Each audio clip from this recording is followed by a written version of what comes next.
করেছি সেটাই ভিডিও আজকে দিচ্ছি। এখানে দেখো কি রান্না করেছি। তুই নিয়েছিস? তরকারি দাও। পাট শাক নিয়েছিস?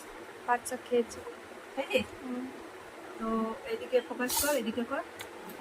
তো এখানে দেখো ভাত নিয়েছি, এখানে পাট শাক, আরেকটু নেবে পাট শাক? আচ্ছা, এখানে পাট শাক ভাজা নিলাম, পেঁয়াজ রসুন, এখানে পাট শাক ভাজা, এখানে পাট শাকটা পেঁয়াজ রসুন আর কাঁচা লঙ্কা দিয়ে ভেজেছি, আর সঙ্গে একটা কাঁচা লঙ্কাও নিয়েছি খাওয়ার জন্য। আর করেছি সোয়াবিন আলুর তরকারি।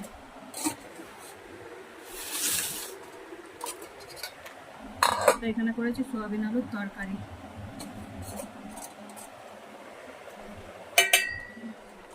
তো সোয়াবিন আলুর তরকারি করেছি। সোয়াবিন আলুর তরকারিতে রসুন খাই না যদিও আমি, তা ওইতে আদা পেঁয়াজ টমেটো ধনেপাতা দিয়ে করেছি।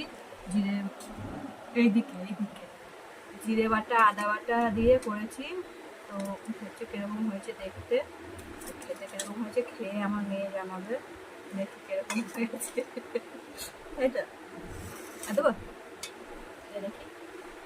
তো দেখো, চলো আমার মেয়ে খেয়ে বলুক কেমন হয়েছে।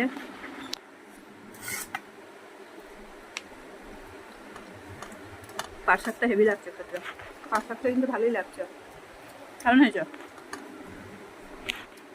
ভালো হয়েছে? খাওয়া যাবে?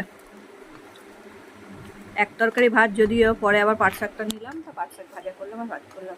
আমাদের বাড়িতে বেশিরভাগই এক তরকারি আর ভাত হয়, কারণ সময়ের অভাব, তাই তো? হ্যাঁ, সময়ের অভাব আমরা। তো চলো খেয়ে নেওয়া যাক।